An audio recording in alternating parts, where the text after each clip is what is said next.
La mujer arañó las paredes lisas hasta hacerse sangre en las yemas de los dedos y golpeó los gruesos cristales con los puños cerrados hasta que las manos se le quedaron insensibles. Había avanzado a tientas hasta la puerta de acero por lo menos 10 veces para meter las uñas en el resquicio y tirar, pero la puerta no se movía un ápice y el borde estaba afilado.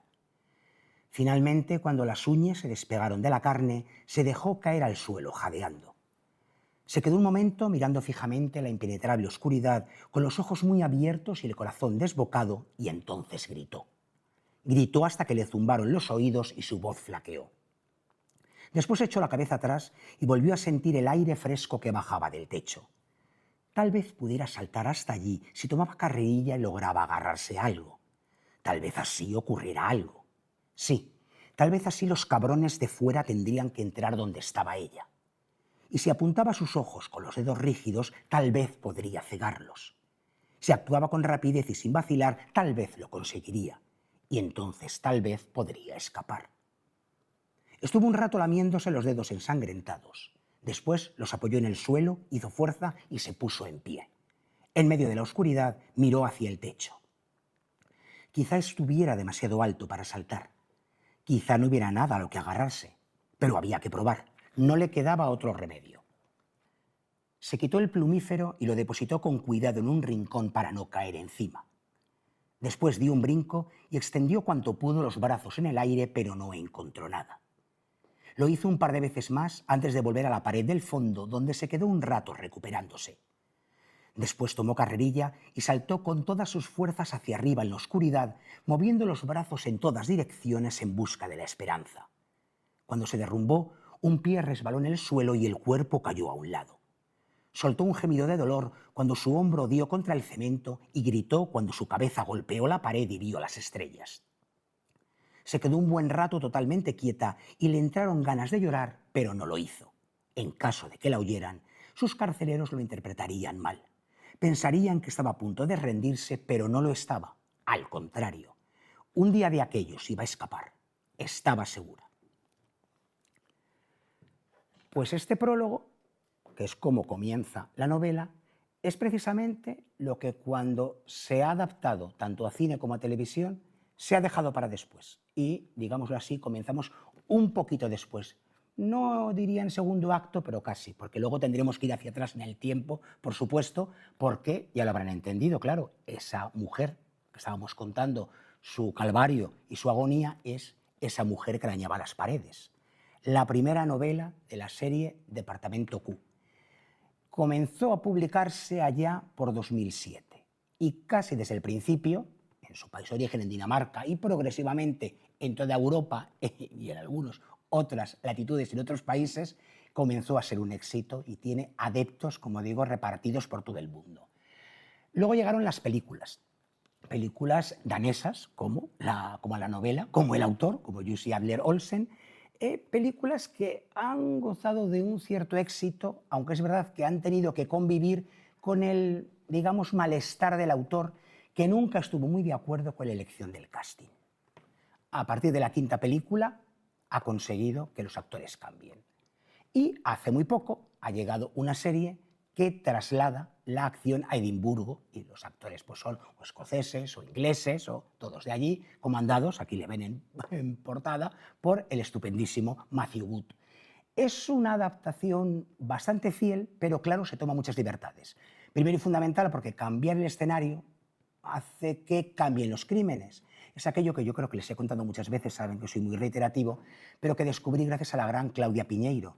No es lo mismo un crimen que se cometa en un pueblecito británico llamado Señory Mead, donde vive Miss Jane Marple, con que ocurra en la Patagonia argentina, en la propia ciudad de Buenos Aires o con que ocurra, como en este caso, en Copenhague. Entonces, la serie es verdad que respeta mucho el espíritu, que respeta mucho a los personajes, pero inventa reinventa otros y luego, claro, pues añade cosas que no pueden pasar en Copenhague, pero sí en Edimburgo y al revés. Yo creo que se complementan muy bien. Tal vez el que sea un gran fan de las novelas se puede quedar, no sé si decepcionado, pero un poco descolocado por esta adaptación. Pero yo creo que lo que triunfa al final es por lo que han triunfado las novelas. Triunfa la historia, triunfa la atmósfera, triunfa el misterio y esa incógnita, digamos, permanente, que no es tanto a veces quién ha cometido el crimen como por qué se ha cometido el crimen. Aquí ya lo ven en el prólogo, sabemos que esta mujer está viva y que está intentando escapar y arañando paredes. Y los policías, unos años después de que se haya producido este encierro, la han dado por muerta, excepto el protagonista, que encuentra que algo no acaba de casar y que por qué desapareció así sin que se sepa nada, por qué no se la ha encontrado, por qué no ha aparecido el cadáver. Pues todas esas incógnitas van a sobrevolar, mientras que conocemos a unos personajes fascinantes. Yo, desde luego, confieso que no había leído ninguna novela del Departamento Q, pero después de esta me he hecho súper fan, van a caer las siguientes, y si vienen nuevas temporadas de la serie, bienvenidas sean. De la serie televisiva, obviamente, pero si no de la serie literaria, allí me van a encontrar siempre. Porque la novela negra, que coge de verdad el nombre de novela negra y reinventándose y añadiendo cosas y contextualizando y contemporizando y haciéndose actual, respeta de dónde vino la novela negra, siempre habla de algo que nos importa e interesa, porque habla del dolor, de la pena, de la tristeza, de lo que sufren los otros, pero en realidad podríamos ser cualquiera de nosotros. Y es muy interesante cómo, en un ensayo del que vamos a hablar ahora, se analiza ese dolor de los otros, cómo nos llega, cómo lo recibimos y cómo nosotros, los periodistas, informamos o deformamos sobre él. Dolores Conquero, bienvenida a El Arpa de Bécquer. Muchas gracias, encantada de estar aquí. El dolor de los otros, que es con lo que un periodista, de un modo u otro, tiene que manejarse casi a diario. Los periodistas y los espectadores o los que leemos, ¿no? Porque también somos ambas cosas, ¿no? Porque sí, constantemente estamos viendo noticias que implican eso, ¿no? El dolor de mucha gente. Fíjate, los que tenemos unos años, ¿verdad?, y nos contaban ciertas cosas en la facultad, que luego algunas muy bien han ido cambiando, otras han evolucionado, pero también decían aquello, o al menos a mí me lo decían algunos profesores, otros por suerte no, por lo que vamos a hablar ahora, decían, tienes que lograr que la materia informativa a ti no te afecte. Eres un notario, eres un observador, pero qué difícil, ¿verdad?, es mantenerte aquí cuando estás frente a ciertas situaciones, frente a ciertas tragedias, frente a ciertos cadáveres. Claro, claro, o sea, es una cosa, bueno, para la que nadie te prepara, además, ¿no? Pero bueno, yo he sido básicamente periodista cultural, ¿vale? Entonces, afortunadamente no he tenido que lidiar con eso. La línea blanda de la información que nos llamaban. Eso yo también dices, lo digo como ¿no? periodista cultural. Vale. Lo que pasa que yo como periodista y como lectora, pues me enfrento muchas veces, o como eso, espectadora de televisión o de un vídeo, a, bueno, a hechos y a informaciones muy duras, ¿vale? No necesariamente sensacionalistas, pero muy duras, ¿no? Y entonces hablo también de cómo nos afecta, o sea, a los de a pie, a las personas de a pie, ver toda esa información, pues dolores, desgracias, bueno, dramas, ¿no?, que suceden constantemente, ¿no? Has puesto el dedo en la llaga, ¿verdad? El sensacionalismo, porque claro, hay quien aboga por él, aunque no lo diga, porque el derecho a la información, tenemos que contarlo, tal, pero se puede contar con una ética, ¿verdad?, y con un cuidado para no herir más de lo debido, para no volver a herir, porque la herida está hecha, hablamos de una tragedia, hablamos de una guerra, hablamos de un atentado. Para no volver a herir y para no seguir el juego a quienes a lo mejor, por ejemplo, unos terroristas lo que pretenden es llamar la atención, pues entonces hay que tener mucho cuidado, ¿no? Hubo un hecho, por ejemplo, cuando lo del atentado de las Torres Gemelas, que Estados Unidos decidió que en televisión no se mostrara el cuerpo ni los destrozos de nadie, ¿no? Y entonces durante las horas esas que todas las televisiones transmitían cómo estaba la zona cero, solo se veía humo, solo se veía la nada. Era igualmente impresionante, pero no dieron esa victoria postrera a los terroristas, ¿no?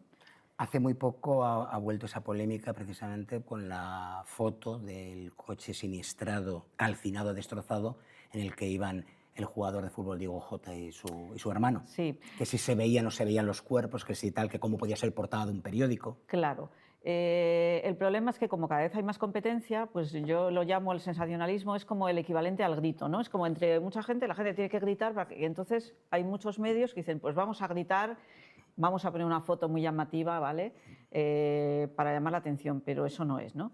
Y de hecho yo creo que no es por corporativismo, pero creo que la salvación, un poco entre comillas, viene precisamente de los periodistas de toda la vida, porque al final tienen más ética. A ver, es que ahora lo que no vale es que cualquiera desde una red social cree una cuenta, o sea, hay algunos, vale, barbaridades, o, ¿vale? Periodismo ciudadano, son dos cosas distintas, ciudadano y periodista, ¿verdad? Claro, claro. Entonces yo creo que el periodista tradicional, independientemente ya de las tendencias políticas, sin entrar en eso, por lo menos le suena la palabra ética, la ha estudiado, sabe lo que es. Hay gente por ahí, me consta, en redes o estos que no tienen idea, ¿no? Entonces a mí eso me parece peligroso, ¿vale? Porque ni siquiera se lo plantean. Tú lo cuentas aquí, claro, como no todo puede valer por la audiencia, por los lectores, por ganar, por dar réditos económicos, ni todo puede valer en el sentido de como lo hacen los otros, también lo hago yo. No, y luego también hay otro argumento que utilizan algunos medios, que es decir, bueno, somos serios, pero a veces tenemos que hacer la vista gorda porque gracias a esto podemos dar lo otro. Bueno.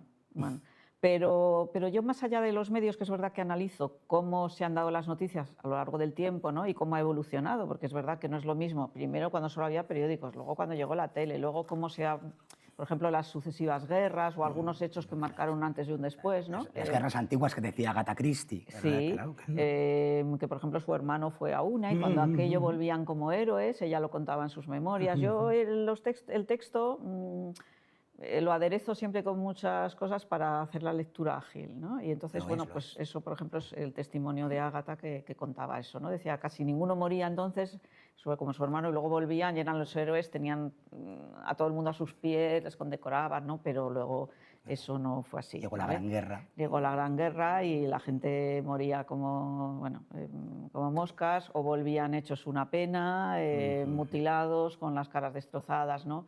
Entonces todo eso lo analizo muy brevemente, porque es mi estilo, no me gusta nada el rollo, ¿no?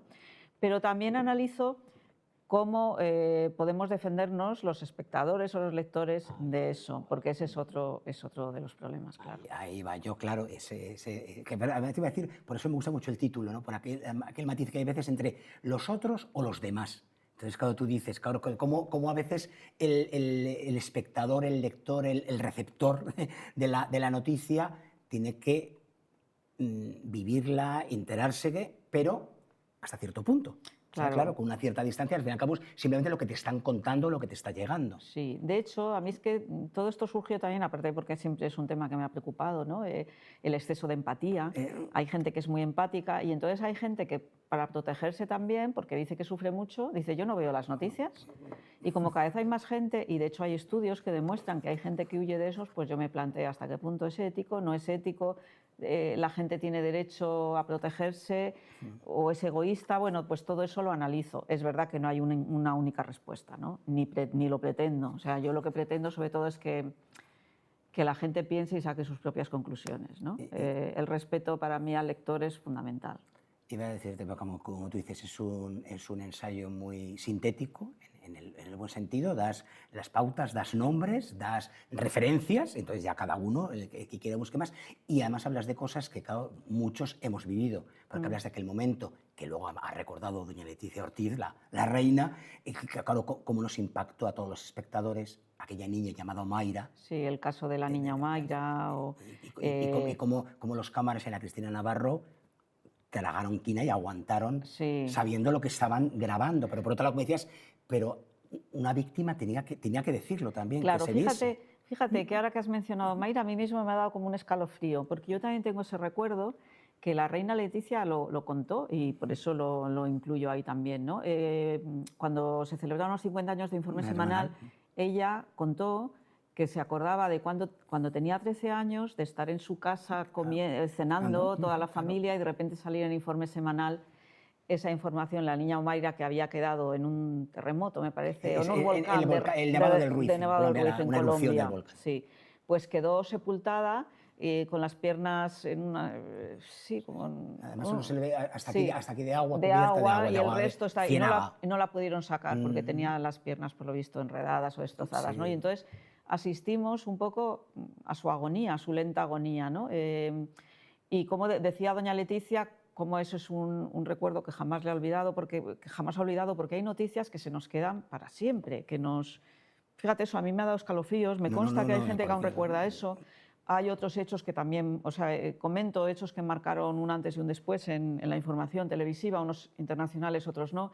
Por ejemplo, la información del secuestro y asesinato de Miguel Ángel Blanco, eso marcó también un antes y un después, ¿no? Y yo recuerdo además estar en mi casa, yo estaba cerca entonces, estaba en Casturriales, porque fue en verano, y además asistí en Bilbao a la gran manifestación que hubo en Bilbao.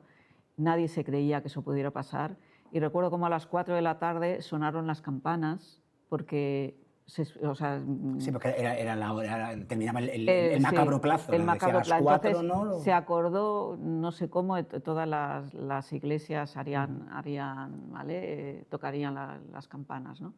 Y recuerdo, bueno, pues eso fueron...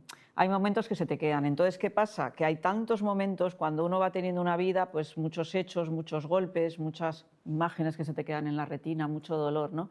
¿Cómo se lidia con eso? Y a la vez, cómo se es un ciudadano, porque no vale decir, pues yo no miro las noticias, no me entero de nada. Porque entre vivir en mi burbuja. Claro, aparte de egoísta, quiero decir, la persona que está informada es una persona susceptible de ser manipulada, de ser víctima de muchos poderes, ya no voy a decir de uno, ¿vale? Entonces no podemos vivir de espaldas, ¿no? Y luego siempre digo además una cosa ya incluso práctica.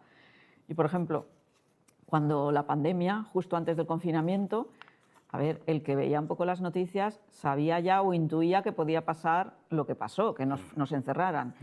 Y hubo gente a la que eso le pilló en México de vacaciones o de viaje y luego no pudo volver o tuvo complicado. Hombre, pues para eso sí sirve estar informado. Y me da igual, o sea, eso ya qué medio, ¿no? Ahora que además no sé, tiene cierto desprestigio en algunos sectores, ¿no? A ver, yo siempre defenderé eso, estar informado. Si tú estás al día, por lo menos eso, es que te enteras de muchas cosas. Te enteras de si va a llover, te enteras de si va a haber, es verdad, ¿no? Inundaciones, o que hay más posibilidades, y entonces eres más precavido y tienes más fuerza. Lo ocurre, como tú también dices, eso hablando de los receptores, o sea, espectadores, lectores, oyentes de radio, se informen por podcast, como cada uno escoge y prefiera, pero dices también evitar ese problema de la saturación. Claro, también. Que la saturación nos acaba haciendo que actuemos igual de un modo que no es el debido. Como dices, eso delegando funciones, ignorando avisos, advertencias. Claro, lo que pasa que yo creo, como alguien decía además, que la clave está en el término medio, ¿vale? Dosificar. Entonces, ni es tan bueno... difícil, ¿verdad, Dolores? El término medio, ¿verdad? Claro. Bueno, alguien lo compara con la bebida, ¿no? Pues el que le gusta, pues es lo mismo una copita que 5, no sé, pero por otro lado, que sea difícil no significa que no queramos tender a él. O sea, claro, es como muy difícil. Bueno, búscalo. A ver, claro, o sea, cada uno tiene que saber dónde está su límite. Hay gente que dice, yo con 15 minutos veo la tele 15 minutos, o leo el periódico, o escucho un podcast y ya me he enterado y ya no quiero saber más porque me produce demasiado dolor y, bueno, y luego funciono mal, ¿no? Eso es lícito, pero es mejor eso o el que ve 20 minutos, ¿vale? Pero el no estar enterado de nada, además, eso no es práctico para cosas como las que os he dicho, ya egoístamente, ¿no? Sí, claro. Para saber un poco a qué atenerte, ¿no? A mí, bueno, venía firmado por ti, venía con un premio debajo del brazo, la temática, obviamente, claro, como periodista interesa, pero me ganaste en la primera página prácticamente porque hablas de algo que yo he vivido tantas veces, el síndrome de Stendhal. Y es que, perdóname, es que no me resisto yo a un buen estendalazo, como lo llamo, aunque eso sea ante la belleza máxima, pero muy bien cuentas cómo el síndrome de Stendhal puede ocurrir. Podría ser al contrario, ¿verdad? Es que un día, claro, es que porque yo también el síndrome de Stendhal quizá no tan exagerado, ¿no? Pero alguna vez me planteé, dije, ¿y si existe algo parecido? O sea, que realmente haya gente que no pueda soportar tanto dolor y que no sea una cuestión ya de egoísmo, sino de defenderse, de supervivencia. De decir, no puedo más. Eso, alguien que dice, es que veo tantas noticias que es que me da un bajón que luego no... Entonces, bueno, me planteé que a lo mejor sí que hay gente y que es lícito entonces cuidarse, ¿no? La cuestión es eso, ¿hasta dónde? Porque eso, vivir de espaldas, pues tampoco es la solución. Bueno, de todo eso habla y luego cada uno, claro, pues elegirá o tendrá que saber... O sea, si alguien, por ejemplo, o tiene un hijo hipersensible, pues tiene que tener cuidado también de lo que ese niño ve, ¿no? Me asombra, pero claro, son los años de de oficio y de conocer muy bien cómo se cuentan las cosas brevemente y respondiendo a las preguntas básicas, pero luego ya el lector, además que es inteligente, como tú bien dices, pone lo demás, pero aún así me asombra cómo has logrado sintetizar de esta manera. Bueno, pero es que eso es mi estilo. Todos los capítulos dices, esto podría dar, porque además, claro, cada uno incorpora sus propios ejemplos, cosas que ha vivido. Podría dar mucho, yo sabría enrollarme porque de hecho tengo oficio y como decimos, como decimos periodistas también, mete una morcilla aquí, que es cuando falta un texto y entonces tienes que rellenarlo. A ver, yo... Sí, como dice, sabemos lo de recortar, porque nunca hay tiempo en radio, nunca hay tiempo en televisión, la noticia tiene que ocupar esto, pero también sabemos que dices lo contrario. Oye, que se ha caído 2 columnas, sigue. Oficio tengo mucho, ¿vale? Pero pues de natural soy escueta, me gusta ir al grano, me gusta que me lean. Y entonces yo sé que si eso mismo escribo un tocho así, es que la gente no me va a leer, se va a aburrir, ¿vale? Entonces, de por sí tiendo a eso, me gusta, y luego cuido mucho la escritura, o sea, intento que sea sencilla, pero le doy muchísima importancia a cada palabra, a cada coma, porque le doy mucha importancia al ritmo y a que algo se lea, que fluya, que se lea muy natural, que parezca que no es nada, pero todo eso es fruto de mucho trabajo, ¿no? Nunca recuerdo la frase exacta y te juro que la he estado buscando, pero no tenía el libro a mano, donde la tengo marcada y en redes no existe o no la he encontrado, pero decía Paul Tegos en La calle de la media luna, algo así como, claro, te puede asustar mucho no sé cuántos millones de muertos, pero en cuanto eso se pone en nombres y apellidos, duele el doble o el triple. Sí. Y tú aquí hablas de ambas direcciones, cómo hay cosas que igual no, y de repente cuando se dice, ha provocado esto, te quedas conmocionado por esa cifra que ni te cabe en la cabeza, pero también es verdad que cuando de repente, como lo de Omaira, por ejemplo, ¿no? Cuando se concreta en una persona concreta... Y luego hay cosas que se te quedan, no sé, el último premio WordPress, por ejemplo, se ve, es una chica joven que tiene en brazos a su sobrina como de 5 años, está amortajada, no se le ve, y además la chica joven también está, creo que con la cabeza baja, pero ahí hay tanto dolor. Es que lo pones tú cuando lo ves, no necesitas ver esa cara ni ese cadáver, o sea, te puedes imaginar lo que es, ¿no? Entonces, bueno, el dolor del mundo está ahí, hay quien carga con todo el dolor del mundo sin ser responsable de él y hay quien simplemente es simpático, es humano, vivimos en sociedad, ¿no? Es muy difícil vivir, no podemos vivir de espaldas. Y luego porque además la clave, el problema es que hay gente que dice, es que no puedo hacer nada, vale, pero es que hay veces que sí que se puede hacer algo. Mira ahora, por ejemplo, con el tema de Gaza, de Israel, hay gente que sale a protestar, hay gente que sale a opinar, se concede un premio y se menciona, claro que se puede hacer algo, y por lo menos que se enteren algunas personas de que hay gente pues, que no tolera según qué cosas, ¿no? Pues tengo que darte las gracias, Dolores, por el texto en concreto, pero sobre todo porque creo que ustedes lo habrán comprobado en lo que ella nos ha contado, por devolver un poquito la dignidad, la ética y el buen nombre a nuestro oficio, que tan denostado está, a veces por causas ajenas a los periodistas. Sí, sí, pero aún así yo creo que es necesario. Y, por ejemplo, ahora que dices eso, cuando lo de Miguel Ángel Blanco, claro, porque está hiperdocumentado el libro, encontré, por ejemplo, un fragmento de un telediario en el que un ministro, me parece que, ahora mismo estoy segura, pero bueno, un ministro muy conocido, en el año 2000, daba las gracias a la prensa por cómo trató el tema de Miguel Ángel Blanco.